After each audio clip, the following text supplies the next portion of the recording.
Damayanti welcome to my YouTube channel. तो मु net syllabus wise आलोचना करूली। तो नेट सिलेबस मु कंप्लीट कर देछि। आपण माने प्लेलिस्ट जाकि चेकिंग कर परिबे। एबे मु क्वेश्चन आंसर आलोचना करूली। तो निम्नोक्त रचना गुड़िक उपयुक्त क्रम निर्धारण कर। आमर प्रथमे कोटा आछि, तापरे कोटा, तापरे कोटा। प्रथमे आछि शिवस्वर द्वय, तापरे रसलेखा, अंबिका विलास, तापरे पार्वती काव्य। प्रथमे शिवस्वर द्वय, तापरे रसलेखा, 3 रे अंबिका विलास, 4 रे पार्वती। निम्नोक्त रंगमंच गुड़िकर क्रम निर्धारण कर। प्रथमे आसीबो ओडिशा थिएटर, द्वितीय रे शांति थिएटर, तापरे जगन्नाथ थिएटर, तापरे जनता थिएटर। 1 रे ओडिशा थिएटर, 2 रे शांति थिएटर, 3 रे जगन्नाथ थिएटर, 4 रे योजना थिएटर। नेक्स्ट, ओडिया उपन्यासर निम्न चरित्र मानकर अभ्युदय को भित्ति करी उपयुक्त क्रम निर्धारण कर। चित्रा, नेत्रमणि, धोबी, माया। प्रथम चित्रा, नेत्रमणि, धोबी, माया।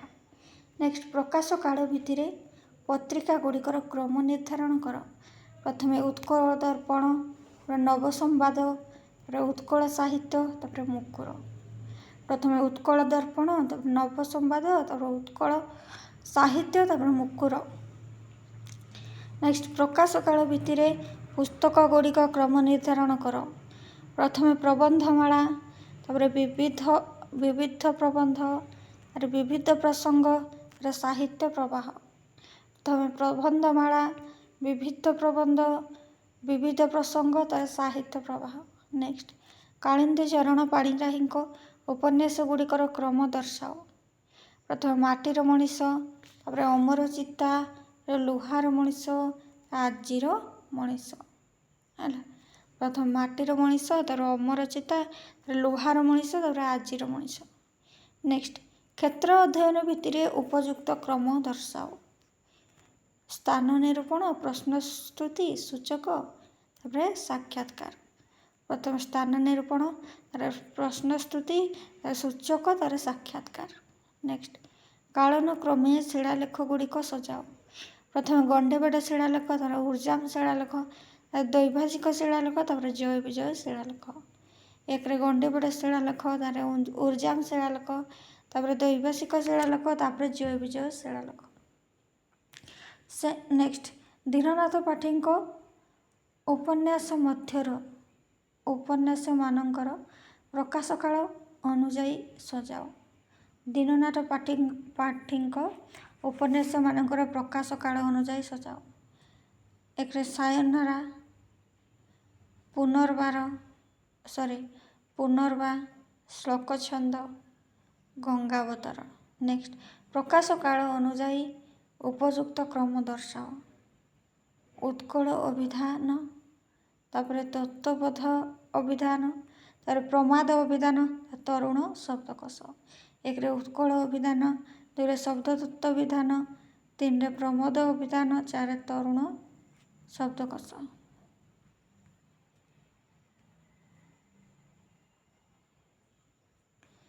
नेक्स्ट, कौस्तव खस्तव। आम गपी भाषार रचयिता होउछन्ति द्वारिका दास। मयूरचंद्रिकार रचयिता श्रीहरि दास। नीलाद्रि महोत्सवर रचयिता लोकनाथ विद्याधर। छत्तीस गुप्त गीतार रचयिता द्वारिका दास। मन रखिबे। नेक्स्ट, कौस्तव खस्तव। ब्रह्मज्ञ होउछि चक्रपाणी। ब्रह्मज्ञर रचयिता चक्रपाणी। उत्कल घंटर रचयिता यदुमणि। वक्रवाक्र रचयिता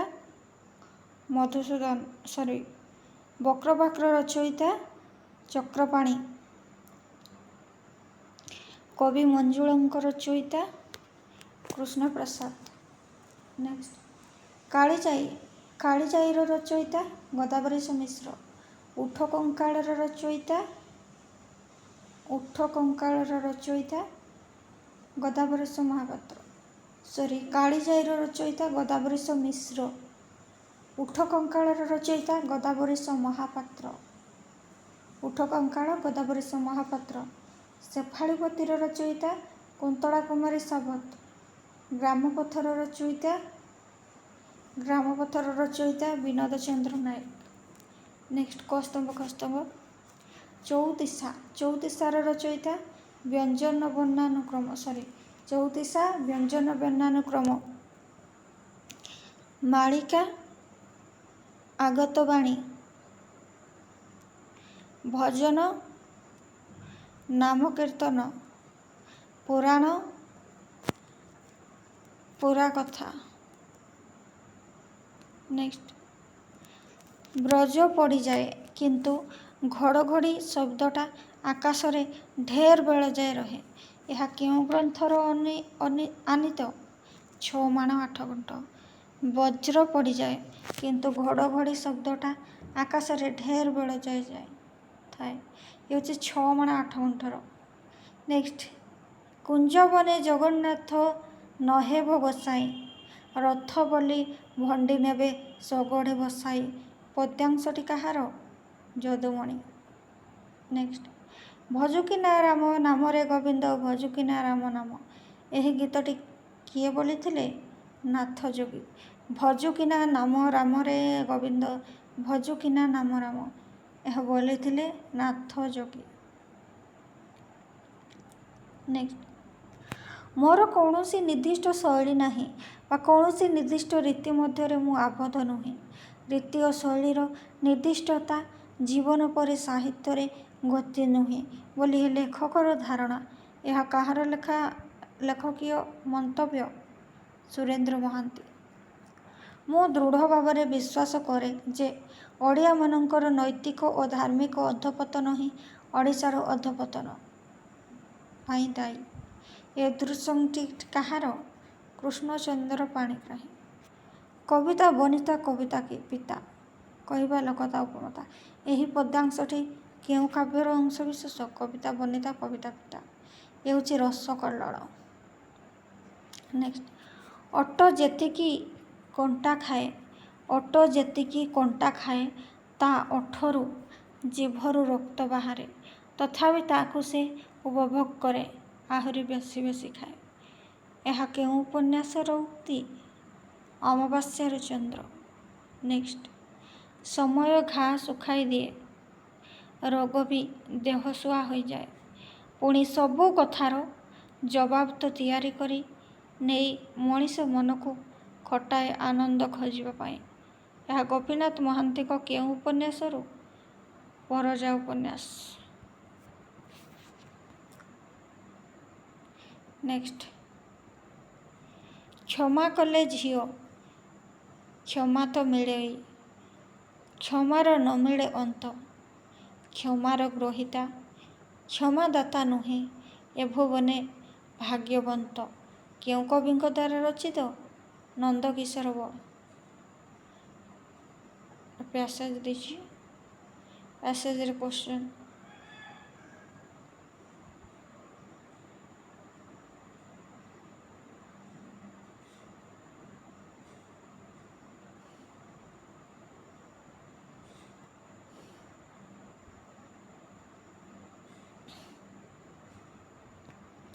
ନେକ୍ସଟ କଳିଙ୍ଗୀ ପାଲି ଓ ଉତ୍ତର ପଥର ପାଲିର ମିଶ୍ରଣରେ କେଉଁ ଅନୁଶାସନ ଅଶୋକଙ୍କ ଦ୍ୱାରା ଲିଖିତ? ଧଉଳି ଆଉ ଜଉଗଡ଼। ଜ ଏବଂ ଜର ମିଶ୍ରଣରେ କେଉଁ ସଂଯୁକ୍ତ ବର୍ଣ୍ଣସୃଷ୍ଟି? ଜ୍ଞ। ଖାରବେଳଙ୍କ ହାତୀଗୁମ୍ଫା ଶିଳାଲେଖରେ ବ୍ୟବହୃତ ଅଭିଷିତ ଶବ୍ଦର ଅର୍ଥ କ'ଣ? ଅଭିଷିକ୍ତ। ଭରତଙ୍କ ନାଟ୍ୟଶାସ୍ତ୍ରରେ କେତୋଟି ପ୍ରାକୃତ ଭାଷାର ନାମ ଉଲ୍ଲେଖ କର? 7। ଭର୍ତ୍ତୃହରି ବାକ୍ୟପଦୀୟରେ ଶବ୍ଦର ଅର୍ଥ ନିର୍ଣ୍ଣୟ ପାଇଁ କେତୋଟି ସାଧନ ଉଲ୍ଲେଖ କରିଛନ୍ତି? 14।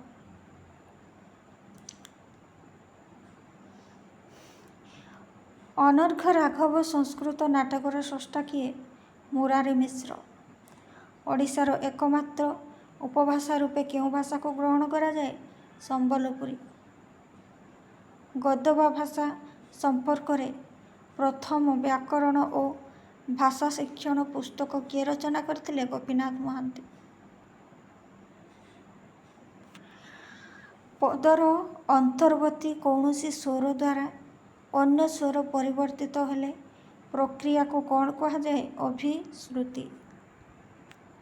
କୌଣସି ଶବ୍ଦ ମଧ୍ୟରେ ସମ ପ୍ରକୃତିର ସ୍ୱର ଯଥାସ୍ଥାନରେ ଥାଇ ପୂର୍ବେ ଉଚ୍ଚାରିତ ହୁଏ ତାହାକୁ କୁହାଯାଏ ଅପିନିହତ। ପୃଥିବୀର ସର୍ବପ୍ରଥମ ବ୍ୟୁତ୍ପତ୍ତି ଜ୍ଞାନ ଗ୍ରନ୍ଥର ନାମ କ'ଣ? ନିରୁକ୍ତ।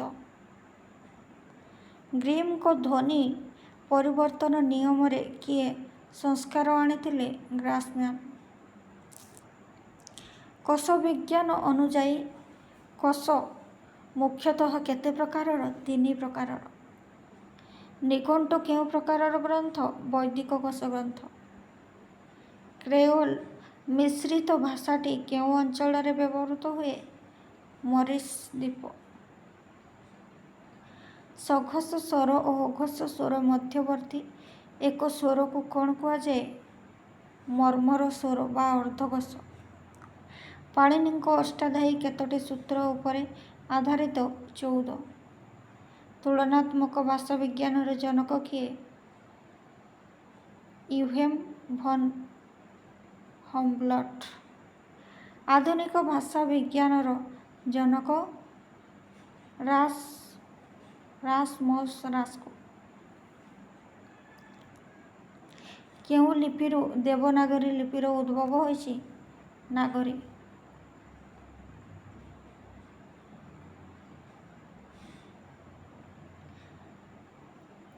ମାନସ୍ୱର ଧ୍ୱନି କେତେ ପ୍ରକାରର? 24 ପ୍ରକାରର।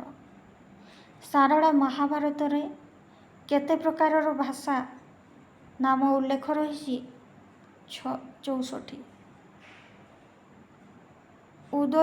ଉଦୟନାଚାର୍ଯ୍ୟ ଗୀତଗୋବିନ୍ଦ ଉପରେ ରଚନା କରିଥିବା ଟୀକା ଗ୍ରନ୍ଥର ନାମ? ଭାବବିଭାବିନୀ। ନରସିଂହ ବିଜୟ ନାଟକର ସ୍ରଷ୍ଟା କିଏ? ବିଶ୍ୱନାଥ କବିରାଜ। ସିଦ୍ଧାନ୍ତ ଦର୍ପଣରେ କେତୋଟି ଶ୍ଲୋକ ରହିଛି? 25। ଚର୍ଯ୍ୟା ସାହିତ୍ୟରେ 64 ପାଖୁଡ଼ା କାହାକୁ କୁହାଯାଇଛି? ନାଭିଚକ୍ର। ପମ୍ପା ମହାଭାରତର କେଉଁ ଭାଷାରେ ରଚିତ? କନ୍ନଡ଼। ଚର୍ଯ୍ୟା ସାହିତ୍ୟରେ ମୂଷା କାହାର ପ୍ରତୀକ? ଚିତ୍ତ। ଲକ୍ଷ୍ମୀନାରାୟଣ ବଚନିକାରେ କେତୋଟି ପଦ ରହିଛି? 79। କଳସା ଚଉତିଶା ପୁସ୍ତକରେ କେବେ ପ୍ରଥମେ ମୁଦ୍ରିତ ହୋଇଥିଲା? 1931। କେଶବ କୋଇଲି ଚଉତିଶାର ବ୍ୟାଖ୍ୟା ଗ୍ରନ୍ଥଟିର ନାମ? ଅର୍ଥ କୋଇଲି। ରାୟ ରାମାନନ୍ଦଙ୍କୁ ଶ୍ରୀ ଚୈତନ୍ୟ କେଉଁଠାରେ ସାକ୍ଷାତ କରିଥିଲେ? ଭଦ୍ରାଚଳମ୍। କେଉଁ ରାଜବଂଶୀୟମାନେ ନିଜକୁ ପରମ ଭାଗବତ ଭାବେ ପରିଚିତ କରାଉଥିଲେ? ମାଠର ବଂଶୀୟ। ନୀଳେନ୍ଦ୍ରୀ ହରଣ ଉପାଖ୍ୟାନ ସାରଳା ମହାଭାରତର କେଉଁ ପର୍ବରେ ବର୍ଣ୍ଣିତ? ମଧ୍ୟ ପର୍ବ। କହିବା କଇଁ ଅମୃତ ଏ ଶୁଣିବା କଇଁ ସ୍ୱାଦ। ଏହି ପଂକ୍ତି କାହାର? ସାରଳା ଦାସ। ବାଲ୍ମୀକି କୃତ ରାମାୟଣରେ କେତୋଟି ଶ୍ଲୋକ ରହିଛି? 24,000। ଭାଗବତର ସ୍ରଷ୍ଟା ଜଗନ୍ନାଥ ଦାସଙ୍କୁ ଉତ୍କଳ ବ୍ୟାସ ବୋଲି କିଏ କହିଛନ୍ତି? ଗୋପବନ୍ଧୁ ଦାସ। ଜଗନ୍ନାଥ ଦାସଙ୍କ ଭାଗବତକୁ ତେଲି ଭାଗବତ କାହିଁକି କୁହାଯାଏ? ମନାଇ ସାହୁ ଭାଗବତର ସଂଶୋଧନ କରିବା କାରଣରୁ। ଈଶ୍ୱର ଦାସ କୃତ ଶ୍ରୀ ଚୈତନ୍ୟ ଭାଗବତ କେତେ ଛନ୍ଦ ବିଶିଷ୍ଟ? 65। ଦାଶରଥି ଦାସଙ୍କ ବ୍ରଜବିହାର କାବ୍ୟରେ କେତୋଟି ବୋଲି ରହିଛି? 10ଟି। ଓଡ଼ିଆ ସାହିତ୍ୟର ପ୍ରଥମ ଐତିହାସିକ କାବ୍ୟର ନାମ? କାଞ୍ଚି କାବେରୀ। ପୁରୁଷୋତ୍ତମ ଦାସଙ୍କ କାଞ୍ଚି କାବେରୀ ବଙ୍ଗଳାରେ କିଏ ଅନୁବାଦ କରିଥିଲେ? ରଙ୍ଗଲାଲ ବନ୍ଦୋପାଧ୍ୟାୟ। କବିତ୍ୱ ରସ ଉତ୍ତମ ଗକ୍ଷର ପଂକ୍ତି କାହାର? ଦୀନକୃଷ୍ଣ ଦାସ।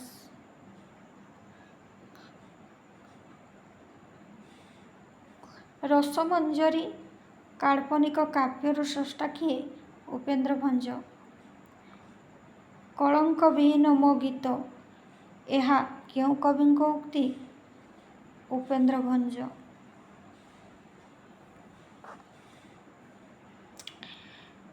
ନିଷ୍ଠା ନୀଳମଣି ଗ୍ରନ୍ଥର ସ୍ରଷ୍ଟା କିଏ? ସଦାନନ୍ଦ କବିସୂର୍ଯ୍ୟ ବ୍ରହ୍ମା। ବ ଆଦ୍ୟ ଅକ୍ଷରରେ ରଚିତ ବ୍ରଜନାଥ ଗଡ଼ଜେନାଙ୍କ କାବ୍ୟ ବିଚକ୍ଷଣା। ଉତ୍କଳ ମଧୁପର ପ୍ରଥମ ସମ୍ପାଦକ ଗୋପାଳଚନ୍ଦ୍ର ଦତ୍ତ। ଉତ୍କଳ ମଧୁପ କାହାର ମୁଖପତ୍ର ଥିଲା? ଉତ୍କଳ ସଭା, କଟକ। ପ୍ରଦୀପ ପତ୍ରିକାର ପ୍ରଥମ ସଂଖ୍ୟାରେ ନିର୍ଦ୍ଦିଷ୍ଟ ଲେଖକ ତାଲିକାରେ କେତେ ଜଣ ନାମ ଥିଲା? 23। ମଠର ସମ୍ବାଦ ଲେଖାଟି କେଉଁ ପତ୍ରିକାରେ ପ୍ରକାଶ ପାଇଥିଲା? ପ୍ରଦୀପ। ଓଡ଼ିଆରେ ପ୍ରକାଶିତ କେଉଁ ପତ୍ରିକା ଉପରେ ଲେଖାଯାଇଥିଲା ଏକମାତ୍ର ଅନିୟମିତ ପତ୍ରିକା? ଓମ୍। ହ୍ୱାଟ୍ ଇଜ୍ ପୋଏଟ୍ରି ପୁସ୍ତକର ସ୍ରଷ୍ଟା? ଜ୍ୟାଁ-ପଲ୍ ସାର୍ତ୍ରେ। ଅଖିଳମୋହନ ପଟ୍ଟନାୟକଙ୍କ ଉପରେ ରଚିତ ଉପନ୍ୟାସର ନାମ? ବାମପନ୍ଥୀ। ଅକ୍ଷୟ ମହାନ୍ତିଙ୍କ ରଚିତ ଗାୟକ ଉପନ୍ୟାସ କେଉଁ ଓଡ଼ିଆ ଗାୟକଙ୍କୁ ନେଇ ରଚିତ? ବାଳକୃଷ୍ଣ ଦାସ। ମଧୁସୂଦନ ରାଉଙ୍କ ରଚିତ ବର୍ଣ୍ଣବୋଧ କେଉଁ ପୁସ୍ତକ ଅନୁସରଣରେ ଲିଖିତ? ବର୍ଣ୍ଣପରିଚୟ। ଓଡ଼ିଆଙ୍କ ଦ୍ୱାରା ରଚିତ ହୋଇଥିବା ପ୍ରଥମ ପାଠ୍ୟପୁସ୍ତକ କ'ଣ? ଓଡ଼ିଆ ବ୍ୟାକରଣ। ଓଡ଼ିଆ ଅକ୍ଷରର ପ୍ରଥମ ଛପା ବହିର ନାମ? ଓଡ଼ିଶା ନୂତନ ନିୟମ। ଅକ୍ଷୟ କୁମାର ଦତ୍ତଙ୍କ ଚାରୁପାଠର ଅନୁବାଦକ କିଏ? ବିଚ୍ଛନ୍ଦ ଚରଣ ପଟ୍ଟନାୟକ। ମଧୁସୂଦନ ଓ ରାଧାନାଥଙ୍କ କବିତାବଳୀ 1-2 ଭାଗର ସର୍ବମୋଟ କେତୋଟି କବିତା ଅଛି? 14।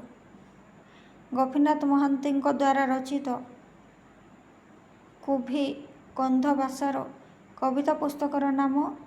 କୁଭି ଲକୁତି ପୁନିହନି ପଣବୁ। ଲୋକନୃତ୍ୟକୁ କେଉଁ ବିଭାଗ ଅନ୍ତର୍ଭୁକ୍ତ କରିଛନ୍ତି? କ୍ରୀଡ଼ାଭିତ୍ତିକ। କାମକାଠୁରିଆ ପାଲାର ସ୍ରଷ୍ଟା କିଏ? ଜଗନ୍ନାଥ ପାଣି। ଉତ୍କଳ ସାହିତ୍ୟ ସମାଜର ପ୍ରଥମ ସଭାପତିର ନାମ? ମଧୁସୂଦନ ରାଉ। କିଏ ଉତ୍କଳ ସାହିତ୍ୟ ସମାଜର ପ୍ରଥମ ସମ୍ପାଦକ ଥିଲେ? ବିଶ୍ୱନାଥ କର। ଋ ଏବଂ ଋ ଭେଦ ପ୍ରବନ୍ଧର ସ୍ରଷ୍ଟା କିଏ? ଗଙ୍ଗାଧର ମେହେର। ଉତ୍କଳ ଦୀପିକାର ପ୍ରଥମ ପ୍ରକାଶନ କେବେ ହୋଇଥିଲା? 1866। ବର୍ଣ୍ଣବୋଧକ ପାଠ୍ୟପୁସ୍ତକର ରଚୟିତା? ଗୋବିନ୍ଦ ରଥ। ରାମଶଙ୍କର ରାୟଙ୍କୁ ଫାଦର ଅଫ୍ ଓଡ଼ିଆ ଡ୍ରାମା ବୋଲି କିଏ କହିଥିଲେ? ମଧୁସୂଦନ ଦାସ।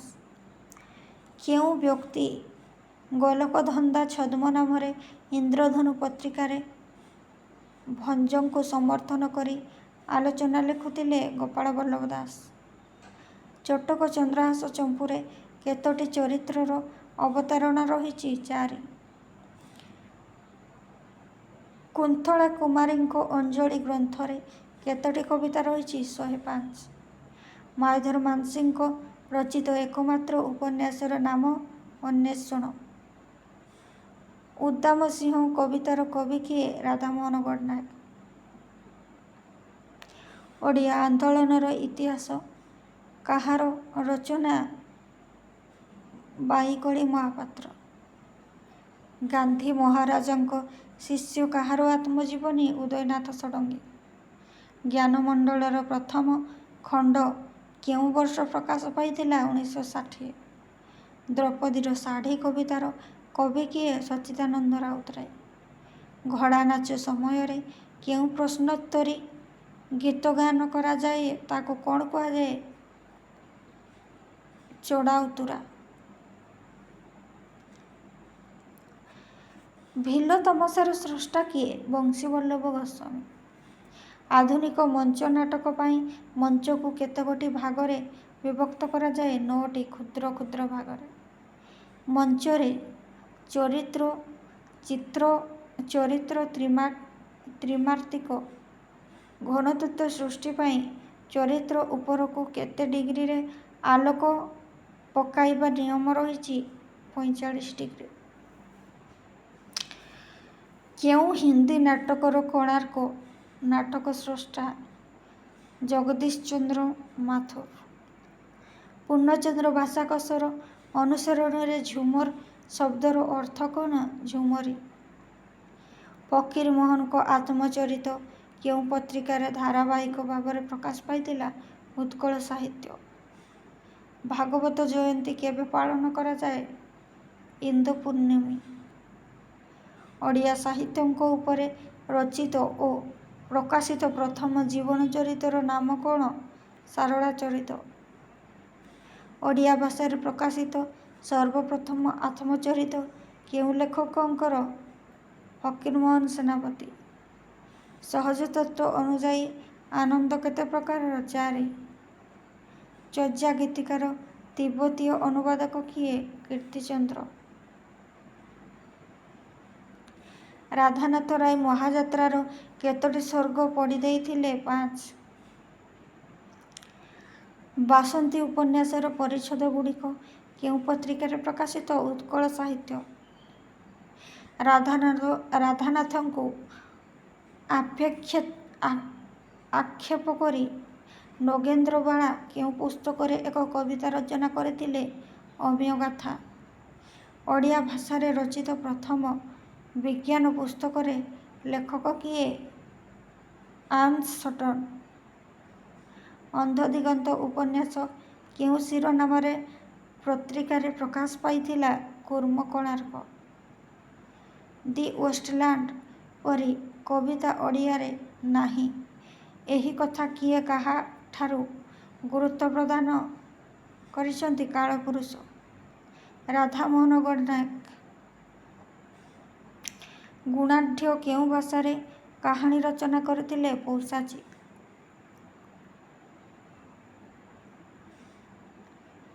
ଶୈଳୀ ବିଜ୍ଞାନ ଦୃଷ୍ଟିରୁ ଭାଷା କେତୋଟି ପ୍ରମୁଖ ସ୍ତର ରହିଛି? 3ଟି। ମାନବ, ବୈୟକ୍ତିକ ଓ ସାହିତ୍ୟିକ। ଚିତ୍ରକଳାକୁ ଲୋକ ସଂସ୍କୃତିର କେଉଁ ବିଭାଗ ଭାବରେ ଗ୍ରହଣ କରାଯାଏ? ସ୍ଥିତିଶୀଳ ବିଭାଗ। ଶୈଳୀ ବିଜ୍ଞାନରୁ କେତେ ପ୍ରକାରର ଧାରା ରହିଛି? 2। ମୁଁ ଶବ୍ଦ କୌଣସି ବସ୍ତୁର ନାମ ନୁହେଁ, ତେଣୁ ଏହା ଅର୍ଥହୀନ। ଏହି ଉକ୍ତି କାହାର? ୱିଟଗେଟନଷ୍ଟାଇନ। ଆରିଷ୍ଟଟଲଙ୍କ ମତରେ ପ୍ରଜ୍ଞା କେତେ ପ୍ରକାରର? 2। ଓଡ଼ିଶାରେ ଜାତୀୟ ଚେତନାର ନବଜାଗରଣରେ ମଧୁସୂଦନ ଦାସଙ୍କର ଭୂମିକାକୁ ସମ୍ମାନ ଜଣାଇ କେଉଁ ମନୀଷୀ ବନ୍ଦେ ମାତରମ୍ ପତ୍ରିକା ଲେଖିଥିଲେ? ଶ୍ରୀ ଅରବିନ୍ଦ। ନେକ୍ସଟ କତିପୟ ଲେଖକଙ୍କ ଜନ୍ମ ତାରିଖ, ଜନ୍ମ ତିଥି। ଗୋଦାବରୀଶ ମହାପାତ୍ର ଜନ୍ମଗ୍ରହଣ କରିଥିଲେ ଜାନୁଆରୀ ମାସ 10 ତାରିଖ। ବ୍ରଜନାଥ ରଥ ଜାନୁଆରୀ 12ରେ ଜନ୍ମ। ଫକୀରମୋହନ ଜନ୍ମ ଜାନୁଆରୀ 13। ହରପ୍ରସାଦ ଜନ୍ମ ଜାନୁଆରୀ 15। ମଧୁସୂଦନ ଜନ୍ମ ଜାନୁଆରୀ 19। ପ୍ରତିଭା ରାୟ ଜନ୍ମ ଜାନୁଆରୀ 21। ରବିସିଂହ ଜନ୍ମ ଜାନୁଆରୀ 23। ଭଗବତୀ ଚରଣ ପାଣିଗ୍ରାହୀ ଜନ୍ମ ଫେବୃଆରୀ 1। କୁନ୍ତଳା କୁମାରୀ ସାବତ ଜନ୍ମ ଫେବୃଆରୀ 8। ରାମକୃଷ୍ଣ ନନ୍ଦ ଜନ୍ମ ଫେବୃଆରୀ 15। ଜଗଦୀଶ ମହାନ୍ତି ଜନ୍ମ ଫେବୃଆରୀ 17। ମନୋଜ ଦାସ ଜନ୍ମ ଫେବୃଆରୀ 27। କିଶୋରୀ ଚରଣ ଦାସ ଜନ୍ମ ମାର୍ଚ୍ଚ 1। ଯଦୁନାଥ ମହାପାତ୍ର ଜନ୍ମ ମାର୍ଚ୍ଚ 1। ମନୋରଞ୍ଜନ ଦାସ ଜନ୍ମ ମାର୍ଚ୍ଚ 10। ଭାଗୀରଥୀ ନେପାଳ ଜନ୍ମ ଏପ୍ରିଲ 1। ରାଜକିଶୋର ପଟ୍ଟନାୟକ ଜନ୍ମ ଏପ୍ରିଲ 8। ଗୋପୀନାଥ ମହାନ୍ତି ଜନ୍ମ ଏପ୍ରିଲ 20। ବାଞ୍ଛାନିଧି ମହାନ୍ତି ଜନ୍ମ ଏପ୍ରିଲ 20। ଜଗନ୍ନାଥ ପ୍ରସାଦ ଦାସ ଜନ୍ମ ଏପ୍ରିଲ 26। ମଧୁସୂଦନ ଦାସ ଜନ୍ମ ଏପ୍ରିଲ 28।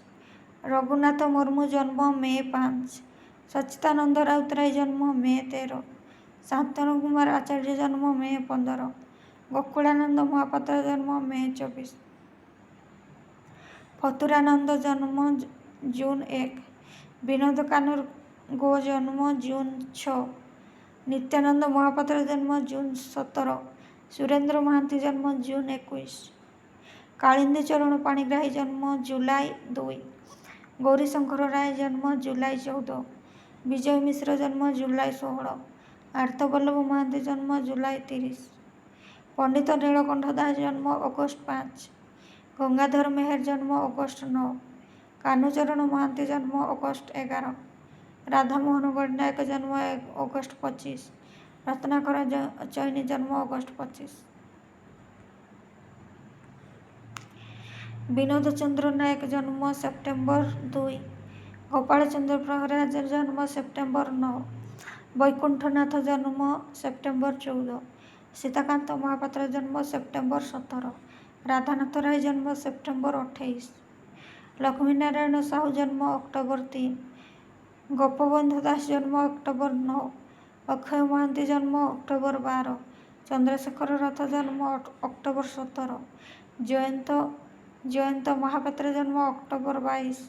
ବିଭୂତି ପଟ୍ଟନାୟକ ଜନ୍ମ ଅକ୍ଟୋବର 24। ବୈଷ୍ଣବ ପାଣି ଜନ୍ମ ଅକ୍ଟୋବର 26। ଗୋଦାବରୀଶ ମିଶ୍ର ଜନ୍ମ ଅକ୍ଟୋବର 26। ନେକ୍ସଟ ଭାନୁଜୀ ରାଓ ଜନ୍ମ ନଭେମ୍ବର 3। ବୀଣାପାଣି ମହାନ୍ତି ଜନ୍ମ ନଭେମ୍ବର 1। ମାୟାଧର ମାନସିଂହ ଜନ୍ମ ନଭେମ୍ବର 13। ପ୍ରାଣବନ୍ଧୁ କର ଜନ୍ମ ଡିସେମ୍ବର 1।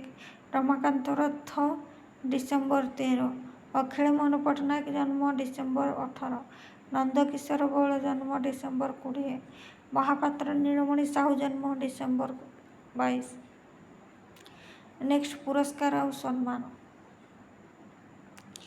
ନୋବେଲ ପୁରସ୍କାର ଭାରତୀୟ ଚନ୍ଦ୍ରନାଥ ଟାଗୋର ଗୀତାଞ୍ଜଳି ପାଇଁ ନୋବେଲ ପୁରସ୍କାର। ଜ୍ଞାନପୀଠ ପୁରସ୍କାର ଗୋପୀନାଥ ମହାନ୍ତି ମାଟି ମଟାଳ ଉପନ୍ୟାସ ପାଇଁ ଜ୍ଞାନପୀଠ ପୁରସ୍କାର 1973। ସଚ୍ଚିଦାନନ୍ଦ ରାଉତରାୟ କବିତା ପାଇଁ ଜ୍ଞାନପୀଠ ପୁରସ୍କାର। ସୀତାକାନ୍ତ ମହାପାତ୍ର ସାମଗ୍ରିକ କୃତି ପାଇଁ ଜ୍ଞାନପୀଠ ପୁରସ୍କାର। ପ୍ରତିଭା ରାୟ ସାମଗ୍ରିକ କୃତି ପାଇଁ ଜ୍ଞାନପୀଠ ପୁରସ୍କାର। ରମାକାନ୍ତ ରଥ ଶ୍ରୀରାଧା ପାଇଁ ସରସ୍ୱତୀ ପୁରସ୍କାର। ମନୋଜ ଦାସ ଅମୃତ ଫଳ ପାଇଁ ସରସ୍ୱତୀ ପୁରସ୍କାର। ଜଗନ୍ନାଥ ପ୍ରସାଦ କବିତା ପାଇଁ ସରସ୍ୱତୀ ପୁରସ୍କାର। ତ ପୁରସ୍କାର ଗୁଡ଼ିକ ମୁଁ ଆଲୋଚନା କରିଛି ପୂର୍ବ ଭିଡ଼ିଓରେ, ଆପଣମାନେ ପ୍ଲେଲିଷ୍ଟ ଯାଇକି ଚେକିଂ କରିବେ। ତ ଏବେ ମୁଁ ଆଲୋଚନା କରିକି ସମୟ ଟାଇମ୍ ୱେଷ୍ଟ କରିବା ପାଇଁ ଚାହୁଁନି।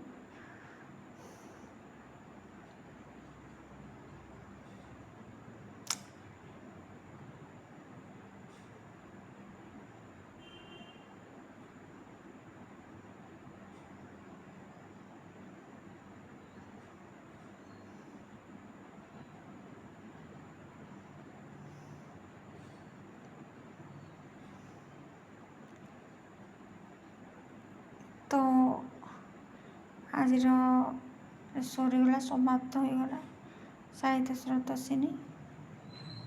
ପରବର୍ତ୍ତୀ ଭିଡ଼ିଓରେ ଅନ୍ୟ କ୍ୱେଶ୍ଚନ୍ ଆଲୋଚନା କରିବାର ଅଛି।